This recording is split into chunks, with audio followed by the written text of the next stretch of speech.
La agenda sigue, vamos a cerrar con broche de oro. Entonces, bienvenidos a nuestro último tema. Y a mí me encanta esta última parte porque es cerrar con ese talento humano, con ese motor de todo ese equipo que nos acompaña desde nuestras organizaciones a cumplir todos estos retos que tiene en sus espaldas la presión de mover esa aguja del resultado. Las áreas de riesgo, crédito, cartera no son fáciles. Entonces tenemos dos expertos. Cuéntanos, Andrea, entonces, ¿quiénes tenemos invitados para este ciclo? Jaime Eduardo Santos es un abogado corporativo colombiano. Se graduó como abogado de la Universidad de los Andes y se especializó en Derecho Comercial de la misma universidad. Actualmente, el señor Santos es vicepresidente de Riesgos y Sostenibilidad del Grupo Colpatria. Tiene inversiones en diversos sectores de la economía, como la banca, los seguros, la infraestructura, la construcción de vivienda y los servicios ciudadanos digitales. En este cargo, es el responsable de la gestión de riesgos legales operativos y emergentes, así como del diseño de modelos de gobierno corporativo que faciliten a los responsables directos de los negocios resultados rentables, líquidos y seguros. También es miembro de las juntas directivas de las compañías AXA Colpatria, Scotiabank Colpatria y del Fondo de Capital Colpatria. Asimismo, hace parte de los comités de estrategia de Olimpia IT, Riesgos y Auditoría del Grupo Colpatria e inversiones del Grupo de Capital Colpatria. Actualmente está en las juntas directivas de Colfondos, Consultora Colpatria, Fiduciaria Colpatria, así como en el Tribunal Autorregulador del Mercado de Valores. Adelante, doctor Santos. José Fernando Durán Gutiérrez, economista con más de 30 años de experiencia en banca, gerente general y fundador de Formándonos desde hace 10 años. Gerente general CIC Services BPO, vicepresidente de riesgo comercial y de mercadeo y de crédito en varios bancos, miembro de varias juntas directivas, Visa, Redeban, ACH, capitalizadora Colmena. Además, conferencista y panelista en varios foros nacionales e internacionales, docente, consultor y formador por más de 20 años. Gracias por estar con nosotros y adelante, José Fernando. Buenas tardes a todos. Creo que es más valiosa la presentación que él mismo puede hacer que la que yo puedo hacer. Quiero presentarles a Jaime Eduardo Santos, y quisiera, Jaime Eduardo, que para empezar, y obviamente agradeciendo que hayas aceptado esta invitación, y Beatriz a ti, por incluir siempre en estos ejercicios algo referente al talento humano. Y creo que es en donde vamos a cerrar hoy el ejercicio. Jaime Eduardo, si tú nos hicieras el favor de contarnos un poco quién eres, pero además de contarnos quién eres, yo quisiera que nos contaras cómo llegaste a este mundo del riesgo, por qué llegaste acá. Bueno, muchas gracias por la invitación. Bueno, como soy abogado de base, entonces cuando me pregunta que quién soy, no le puedo contar qué hice ni cómo me formé, y me conviene más eso. Entonces, ¿yo quién soy? Yo soy un caminante de montañas, bibliotecas y librerías. Mi vida ha pasado de cuarto de bachillerato encerrado en bibliotecas de muchas partes del mundo y en montañas de muchas partes del mundo. Y la última montaña que estuve con mi equipo fue el Cotopaxi, cerca de Quito, en junio del año pasado. Y el propósito por el que fuimos allá era que, como responsables de cuidar la marca Colpatria, teníamos que cuidarnos a nosotros mismos.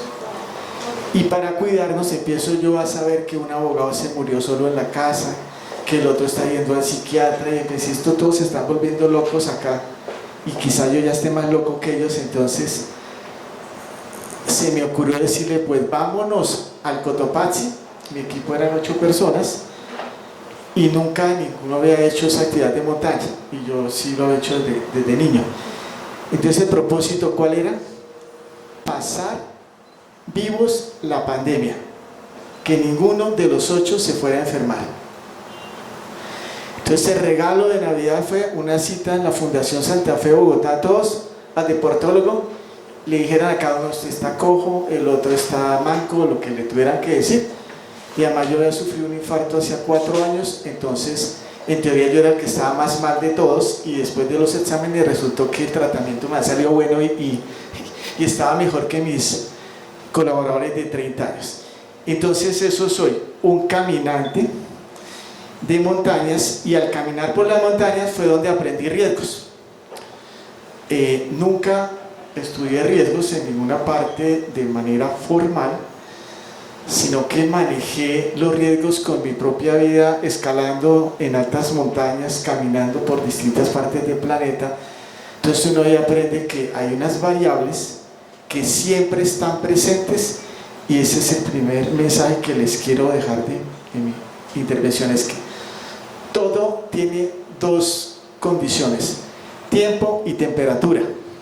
No hay nada que los seres vivos hagamos que no tenga variable de tiempo y temperatura. Aquí, por ejemplo, Luis Fernando está en el sol, entonces él tendrá un tiempo que se aguanta de estar ahí. Entonces está el tiempo y la temperatura. Aquí en este sitio, el que aquí estamos, y que pues para mí es bastante curioso,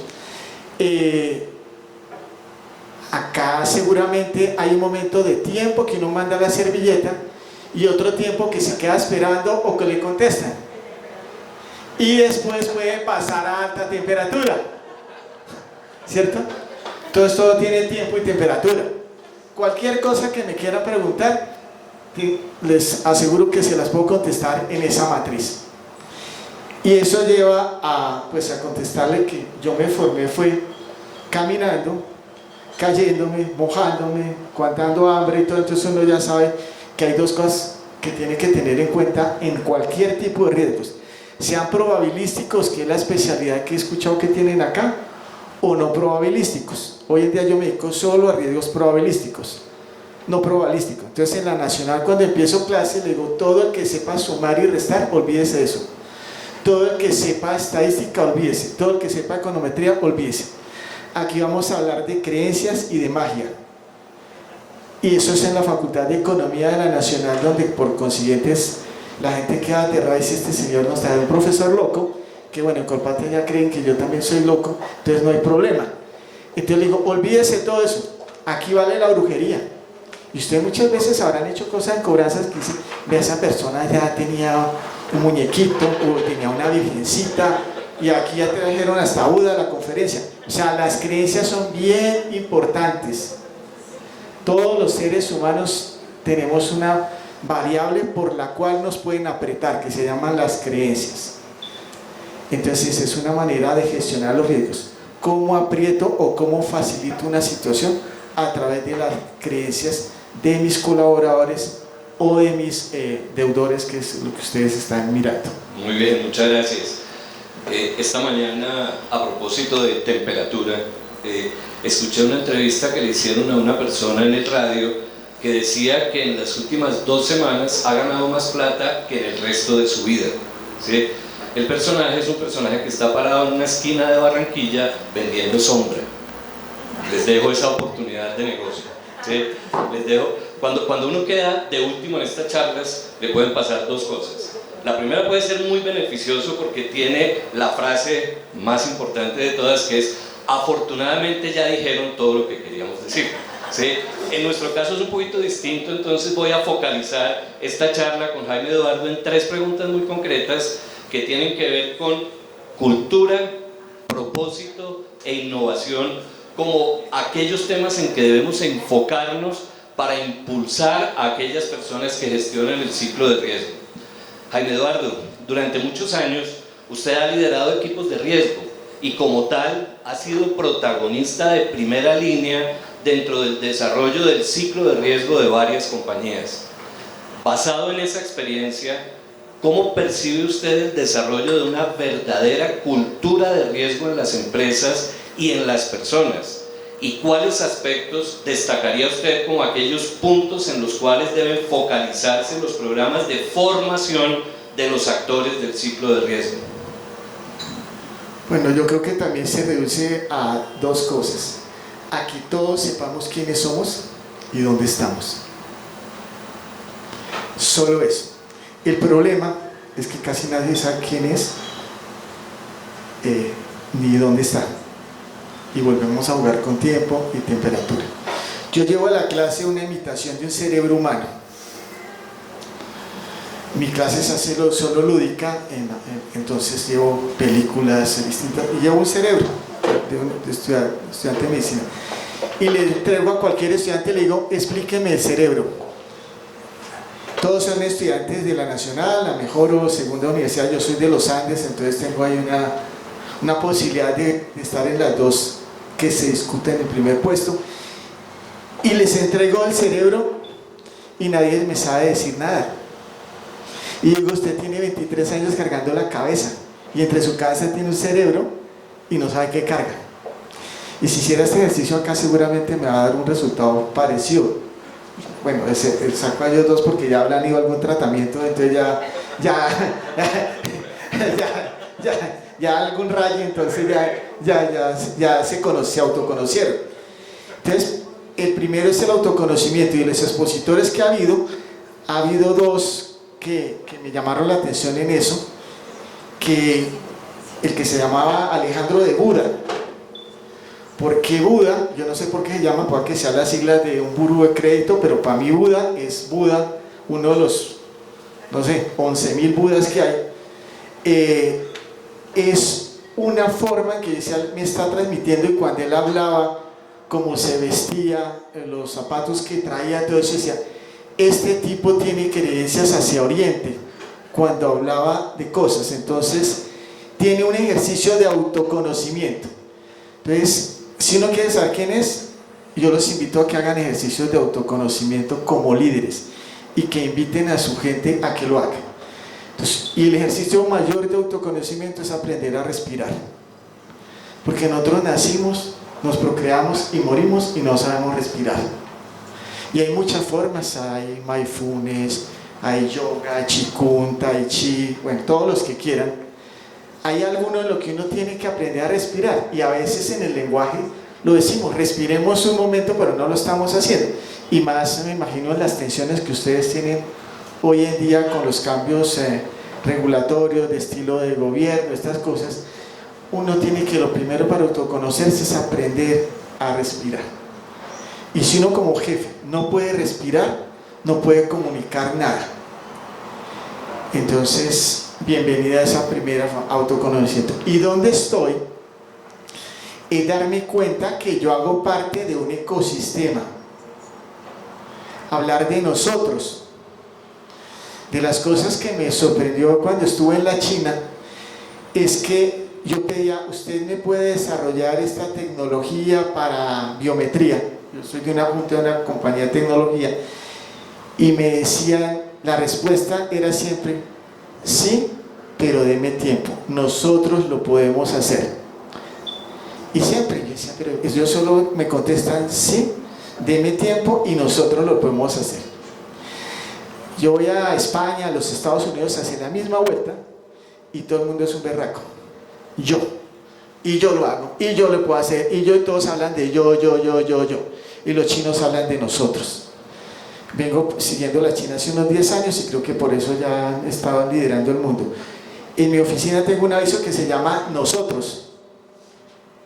Lo mandé a hacer con un artesano en Zipaquirá y simplemente dice Nosotros. Entonces, en una discusión, a ver, ¿nosotros de qué estamos hablando? En lo que ustedes hacen una cosa, si yo soy el abogado cobrador y el otro es el deudor, no, somos nosotros.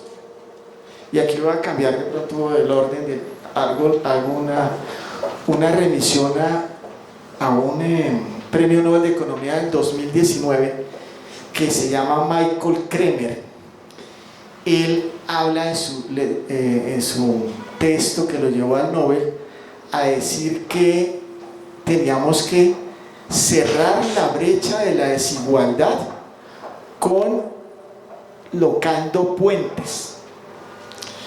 Y a ese señor le parece también las metáforas interesantes, porque llega y dice, es posible que quien está leyendo este libro no haya visto esta película, pero se la recomiendo.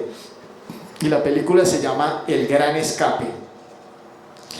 El Gran Escape, algunos que sean cercanos a mi edad, Era una película de unos aviadores ingleses que los tenían en un campo de prisioneros, los alemanes, y todos los días se trataban de volar y todos los días fracasaban.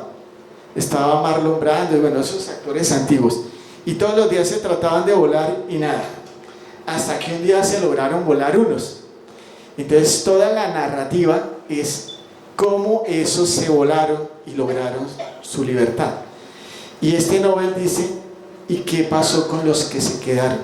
Porque el libro no habla de ellos. Es lo mismo con los deudores.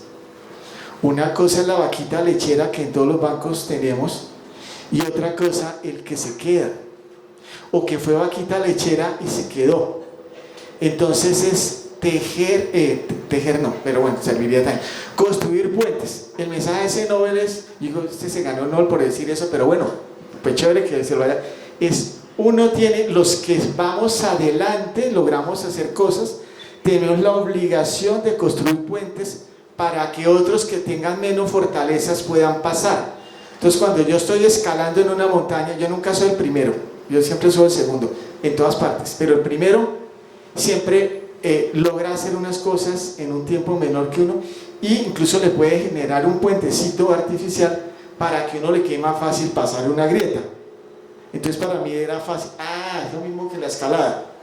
Entonces en la cultura, el primero es que el líder se conozca, sepa dónde está y sepa que el propósito, y me voy a meter como en la segunda pregunta de Luis Fernando, de propósito, es que sepa que el propósito es ayudar a otros a cruzar puentes. Cuando ustedes ven una película del Everest, ustedes le sacan la foto y la filmación del que llegó a la cima, y muchos no sabemos el nombre de los que estuvieron en la cima. Poco nos sabemos el nombre de los que murieron en el camino, y poco nos sabemos el nombre de los que volvieron a la casa. Entonces en la actividad, como yo iba con 8 que nunca habían estado, la cima nuestra es volver donde sus seres queridos, su amante, su esposo, su lo que sea, pero que vuelva. El propósito de nosotros no es decir yo soy un berraco que llegué a 6.000 metros, yo soy un berraco que hoy me divierto y vuelvo sano. Entonces ese es el otro mensaje, en cuanto que la cultura tiene que tener un propósito claro, para que yo como líder que me autoconozco y que sé dónde estoy, pueda empezar ese propósito. Y en el oficio que ustedes se dedican, pues me parece bastante importante, porque es un ejercicio duro. Yo, por ejemplo, aquí conozco a Pilar hace 100 años haciendo eso, y no sé cómo la reciben en la casa después de las faenas. Sí. Por eso, ya no, de pronto ya no la reciben hoy. Si es en la casa como en la cobranza, pues no sé si esos dos éxitos son compatibles. Bueno, eso le... Muy bien, no, muchas gracias. Creo que esa visión holística que nos está dando alrededor de la cultura de riesgo va un poco más allá que el simple ejercicio técnico de capacitación que estamos acostumbrados a hacer. Y efectivamente quería preguntarle, porque lo he escuchado y conocido en varios escenarios y sé que es un verdadero experto en el tema del propósito, pero su respuesta y su mensaje alrededor de cuál es el propósito en el ciclo de riesgo comparado con el propósito de las personas que llevó usted al Cotopaxi, ¿sí? El propósito no es recuperar la plata, ¿sí? Ese es un objetivo, ¿sí? Pero el propósito era más allá. El propósito no era llegar a los 6.000 metros, el propósito era divertirse y volver sano, ¿sí? Y a lo mejor el propósito en un ejercicio de ciclo de riesgo no necesariamente es recuperar la plata, es recuperar al cliente. Creo que la charla anterior nos dejó varios mensajes al respecto de eso, y el ejemplo que usted nos pone de la película, cuando concentramos todas las energías en los que se quedaron y no en los que lograron volarse, y a los que se quedaron sí los acabamos, ¿sí? Y creo que ahí es donde se enfoca el propósito. Me gusta mucho su respuesta, y quiero hacerle una última pregunta, y si Beatriz lo considera y el tiempo lo permite, invitamos al que quiera hacer algún comentario o alguna pregunta sobre el tema. La pregunta que yo tengo para usted es la siguiente: sin duda alguna, la formación de ejecutivos de riesgo requiere hoy en día no limitarse a la capacitación en temas técnicos, sino obliga a desarrollar en los diferentes niveles, el estratégico, el directivo y el operativo, una serie de competencias y habilidades blandas, pero se requiere para ello de una alta dosis de innovación en el proceso de formación de las personas que impulsan el ciclo de riesgo. Permítame preguntarle qué oportunidades ve usted a ese respecto. Bueno, en cuanto al propósito, en la ortodoxia bancaria se dice que todos los negocios deben ser rentables, líquidos y seguros. Eso está escrito desde 1900 o algo así. Solo eso. Yo le digo a los estudiantes: dejen de perder tiempo leyendo esos libros. Usted solo sepa que tiene que hacer 3 cosas: negocios rentables, líquidos y seguros. Lo demás son arandelas que le ponen los autores. Rentable es que usted coloque $1 y se consiga $2 o lo que sea.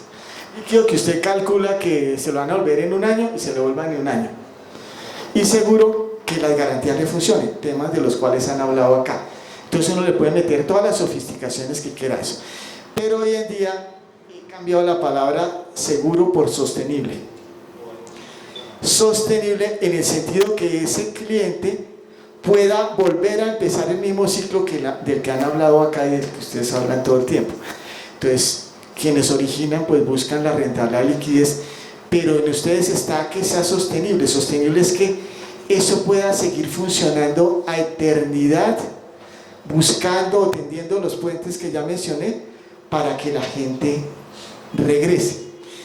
Y para hacer eso, nuevamente me voy a un documental. Hay un documental que se llama Piper Alpha, está en National Geographic. Ese documental habla sobre el sentido de oportunidad, o no habla de eso, pero se infiere al ver uno documental. Es una plataforma petrolera en el Mar del Norte que en 1988 se incendió y murieron el 90% de los tripulantes. ¿Por qué murieron? Por respetar las matemáticas, por respetar el orden, por respetar la ley. Todos los que cumplieron los protocolos murieron. ¿Quiénes se salvaron? Aquellos que priorizaron el sentido de oportunidad. Entonces el protocolo decía: si esta plataforma se incendia, todos tienen que ir al sitio de almuerzo. Entonces todos salieron para allá. Y pues imagínense, eran suecos, holandeses, todos son bastante formales. Y hubo uno que dijo: no, esta cosa se van a demorar en llegar. Dijo: no, yo he visto que donde lavamos la ropa hay un hueco por el que nosotros podemos pasar y botarnos al mar. Y el Señor: oiga, vayamos y botémonos al mar. Y la posibilidad que nos muramos es total, por ahí en 3 minutos estamos congelados. Pero si nos quedamos acá, nos vamos a quemar y nos vamos a demorar más en morirnos. Entonces, ¿cuál es el sentido? Y esto ahorita con el submarino que está de moda es lo mismo. Entonces, vemos que están diciendo que se murieron. Entonces, se botaron, y los que se botaron, había un barco que ya venía hacia allá y los alcanzó a recoger y salvó a la mayoría que se botaron. Y los que estaban arriba, pues se quemaron. Entonces, el mensaje es nuevamente la variable tiempo. En la labor de riesgos, el sentido de oportunidad es una cosa que debemos meterle a nuestra gente y nosotros mismos. Y pues la norma dice que es distinto 30, 60, 90 y hay un poco de letras. Lo importante es el sentido de oportunidad de hacer una actividad, más que lo que diga la regla. Entonces, el sentido de oportunidad es que yo aquí me encontré con Luis Fernando después de 15 años. Pues mi sentido de oportunidad es decirle: oiga, ¿usted qué está haciendo? Hace 15 años que no lo veo. Si no lo hago ahora, pueda que dentro de 15 años no lo vuelva a hablar, o esté muerto yo o él. Entonces hay cosas que hay que hacer cuando es. Lo que no se hizo, no se hizo. Entonces, en el ciclo de crédito pasa lo mismo. Hay cosas, independiente de lo que diga la regla, hay que aprovechar para hacer. Y en cuanto a la capacitación formal, yo he vivido de las universidades, no de la plata que me pagan, porque las universidades no es que paguen, sino me gustan las universidades. Entonces en los Andes, en la Nacional, y creo que las universidades hoy en día le montaron la competencia a los bancos. en el sentido que se les olvidó que se están muriendo. Son unos dinosaurios que están muertos, pero que se niegan a reconocerlos, amparados en el artículo 335 de la Constitución para los que son abogados. Eso solo, hacer la interpretación así, se acabó la banca en Colombia. Y oyendo a este muchacho antes de Buda, además ahí ya están las herramientas para reemplazarlo. Pero pues hay unas barreras de entrada políticas, económicas, cartelización, lo que quieran. Pero es muy fácil que esto desaparezca. Entonces, invitación, hay que ponerle cuidado a estos muchachos, porque el futuro de sus trabajos y de todo está allá y no con un muerto. Y las universidades también se están muriendo. Es increíble, pues, la deserción, los suicidios, un poco de cosas que están pasando después de la pandemia. Una generación de cristal que uno, si le dice que lea 3 libros, va y le mete una tutela porque lo puso a leer mucho, entonces son de cristal. Entonces ese es otro ecosistema que está muriendo. Entonces, en conclusión, hay que generar formas de capacitación propias en círculos como este que el formulario o la forma que está haciendo me gusta. Le decía a Beatriz, he ido en otros sitios en el mundo en que se podía poner otro sitio allá abajo, entonces se pueden hacer 2 conferencias, entonces no me recortan el tiempo tanto, y así se podía hacer sin recortes de tiempos al último conferencista. Excelente, muchas gracias. Solo para darle la oportunidad de despedirse y dejar un mensaje final. Muchas de las personas que nos acompañan aquí y que nos acompañan a través de medios virtuales y que seguramente a través de los canales digitales de la revista Ciclo de Riesgo verán esta entrevista en más de 12 países, les gustaría, y seguramente no me perdonarían si yo no le hiciera una pregunta, ¿sí? A nosotros, los que estamos metidos en este mundo del riesgo y que tenemos unos equipos bastante grandes de gente, ¿qué recomendaciones nos daría para acercarnos a las áreas de gestión de talento humano de las compañías y lograr fortalecer programas que de verdad frente a estas personas se muevan alrededor de cultura, propósito e innovación? Pensar que el conocimiento hombre-máquina es una sola cosa. Aquí a todos los que voy a hablar, hablaron de 2 mundos, que es que aquí hacemos analítica y todos los que están ahí seguramente venden analítica y está de moda y que la inteligencia artificial así no sea inteligencia artificial, pero todo el mundo habla de analítica. Pero todo eso lo hicimos los humanos y los que estamos más viejitos. Ahora las nuevas generaciones son los usuarios de las cosas que se crearon hace 60 años y que ya moraron. Entonces el experimento que hicimos es que nuestro gerente de talento humano ya no se llama talento humano, se llama el gerente de conocimiento, porque él es el responsable de la gente, del talento humano, pero también es responsable de la tecnología. Y me han dado garrote en todos los foros de la organización, que yo soy un bestial, que porque sume eso así. Porque tienen en la cabeza que el de tecnología de los bancos y de las instituciones grandes es un comprador de cajas. Y ahora con el GPT, BIN y todo eso, me está diciendo, oiga Jaime, venga y nos vuelve a decir usted por qué estaba diciendo eso. Y digo, simplemente tenemos 3 opciones como humanos: ir adelante de la tecnología, de la mano de la tecnología o atrás. Y yo quiero que mi equipo vaya de la mano, porque los que van adelante son unos genios y nosotros somos unos ciudadanos corrientes, pero por lo menos vayamos de la mano. O sea, si yo tengo herramientas tecnológicas, las tenga, como lo dijo ahorita algunos de los presentadores, de Estados Unidos estamos llenos de números, pero de humanos también. Y eso es lo que ustedes ahí ponían en alguna parte, la humanización. Y ahí ya, por ejemplo, maestrías en humanización digital en los Andes. Entonces, uno debe ir de la mano con la tecnología, ese sería mi mensaje. El conocimiento es único. Y segundo, gestionar mucho las conversaciones, no cursos formales. Le doy ejemplo de cursos que he editado en los últimos 2 años. ¿Qué es el tiempo? Entonces, para manejar qué es el tiempo, invité a un cocinero para que todos supieran que un huevo tibio de 3 minutos es distinto de 6 minutos, ¿cierto? Y hay unas personas que si no es así no se lo comen. Entonces, para un cocinero es importante el tiempo. Para un músico, ¿cuándo entra? Tiempo. Entonces llevamos un músico. llevamos un astrónomo. Entonces cada conferencia alguien y mostraba cuál era el concepto de tiempo. Pero cuando invita a la gente a que vaya a un conversatorio de tiempo, dice, eso no tiene nada que ver conmigo. Y cuando sale dice, miércoles, esto sí tiene todo que ver conmigo. Pero toca ser frontal izquierdo, disruptivo y tener el acompañamiento de la organización para que esas cosas funcionen, porque si me dicen, eso no tiene que ver, eso no son finanzas, eso no es contabilidad, eso no es, bueno, este que es para mostrar gráficos, bueno, y dice, venga, es que eso es una herramienta que va a usar mi humano, yo tengo que formar a mi humano y que se sienta que la tecnología no lo va a eliminar, sino que va a poder caminar con ella de la mano. Muchas gracias, doctor Jaime Eduardo. Viendo un poco las caras de los asistentes que todavía están acá y la mía, confieso, creo que nos quedan muchas ganas de seguirlo oyendo. Sí, muchas ganas. Hay muchos temas muy trascendentales y muy importantes que usted nos ha dejado acá.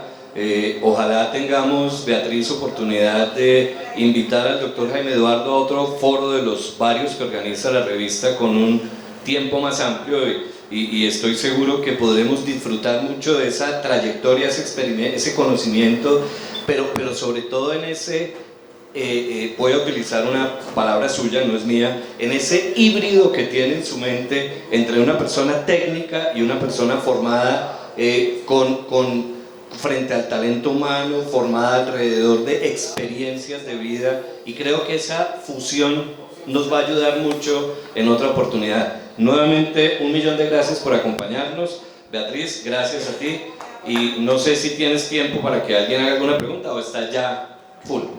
No, es que me da pena pues así como tan atropellado, porque no importa. Que en cualquier momento ponen la música, entonces estemos preparados, pero por supuesto para cerrar, si alguien quiere aportar, sumar, dejar algún aporte o alguna pregunta antes de que nos pongan la música y nos tomemos un buen coctelito, bienvenido, le paso el micrófono. Y si nos ponen la música antes, a todos 1000 gracias por venir a nuestra revista en vivo, Tony.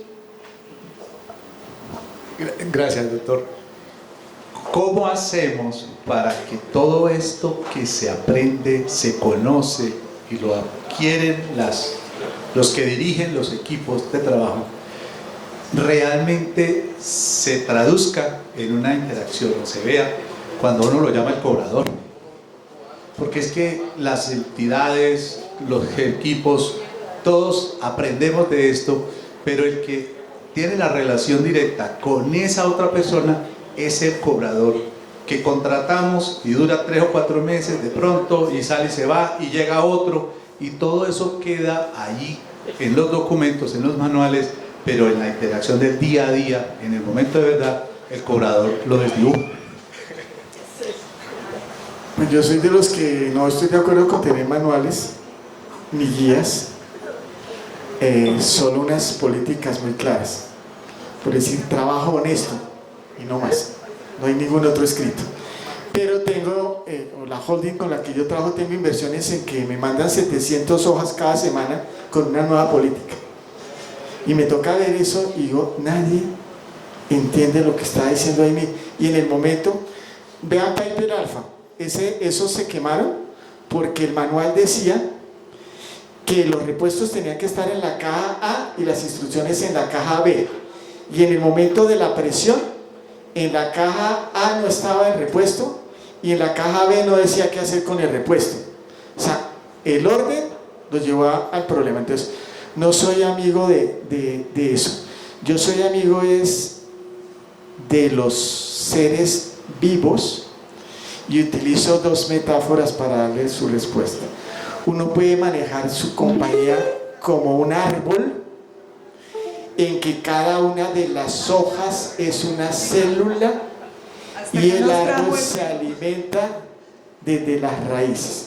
Pero lo que más me gusta son los hongos y lamento mucho que se haya caído la ley anti-Bareto porque eso me hubiera ayudado a progresar en las clases.